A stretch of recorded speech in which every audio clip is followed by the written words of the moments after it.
think we get more sustainable outcomes from this convergence, Thabani, than we did with previous endeavours?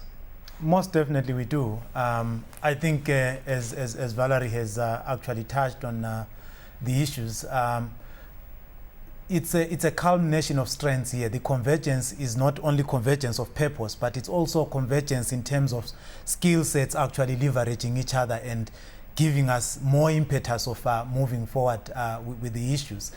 For instance, instead of us being at each other's necks when we look at the mining sector, where we are actually talking about the environmental damage that they are causing, if we can start together and actually say, this is how we see it happening, and being a part of the solution with them, it is more beneficial for them than when we are dealing with it retroactively. Where does government come into all of this, Trip? Is it just to create an enabling environment for the convergence? Well, I think that's certainly the main thing is if government can create the enabling environment in terms of infrastructure, connectivity, and others. And I think the responsibility of government here is really to foster an environment where public-private partnerships can come together to help with service delivery. I mean, this has become quite an issue here in South Africa, and I think to Donovan's point, there's growing recognition as well as ambition for these public-private partnerships to help with public service delivery. Are we communicating with governments about it, though? We are, and I think there's been a lot of discussion about government. I know at Accenture we're constantly engaged with the government at all levels, and now with ADP here in South Africa, we're also working with our Health and Public Service group to talk to them about how we can play a role from the economic and social development side of things. Donovan, how do you think that convergence is going to shape business and development sectors going forward? I think we're going to see a much closer alignment between our enterprise development programs that we are putting in place as big businesses and what's happening in the sort of entrepreneurship development environments. So, for example, where we need to be procuring services, products and services from smaller enterprises, we're going to see much closer collaboration, much closer working together in these areas. You asked Trip earlier about the role that government plays. One of the key things that we're seeing is through the job creation programs that government has, or through the funding mechanisms that government has, given that government has such a significant role to play in the economy on the scale that it has. So I think that's where I see ourselves moving more and more towards. Well, Valerie, we've talked a lot about the strengths that businesses give to NGOs. How about some of the strengths that NGOs can offer to businesses? Well, I think a lot of what we do is not the core business of the companies that we deal with, right? Certainly when you look at it from a finance standpoint, companies which maybe even have enterprise development funds that they can contribute to companies, they don't have the infrastructure in place to manage the funds once they go out the door. So we have a lot of those core skills which, You have public trust. Yes, and we have public trust as well, yes. And we're objective. And so I think that makes us a logical NGO for them to look to give them that kind of support. So yes. Of course, Valerie and Thabani, Valerie earlier mentioned that they perhaps moved into countries and environments where Accenture was already there showing them the way, but often companies are expanding into Africa and they need to have people on the ground there, and often NGOs are already on the ground in Africa and can give them introductions and settle them in.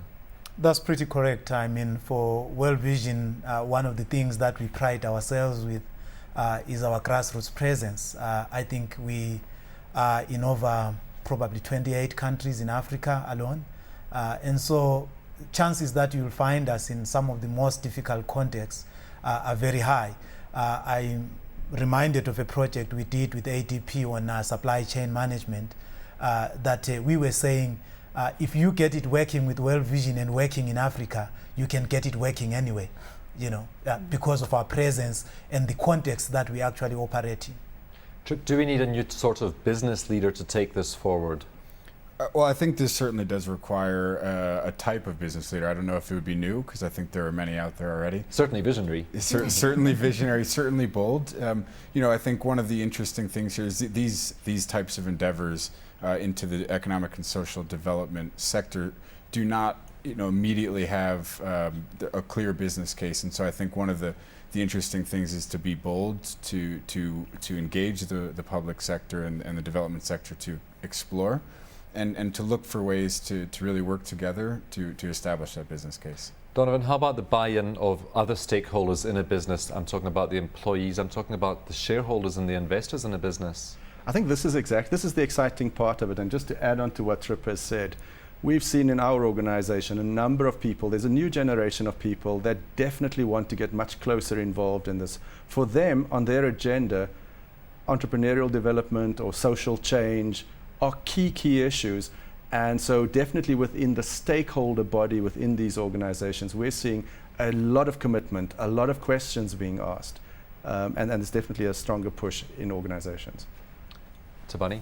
Yeah, Final and I was word. just going to point out that on the donorship side as well, and Microsoft has been touched, and we don't want to single it out, but Microsoft as a donor has a different paradigm in terms of the way it approaches its donorship. It has actually stretched the way we think and our creativity as the NGO sector. And so the donors are partly also driving that process of how we approach these issues.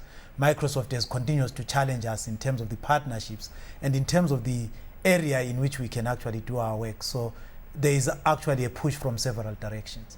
Well, really exciting times. I'm afraid we have to leave it there. We're out of time. Thanks very much for coming in this evening.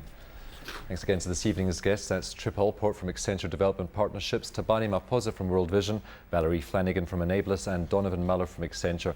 Be sure to join us again next time on Africa's Boardroom. Until then, goodbye.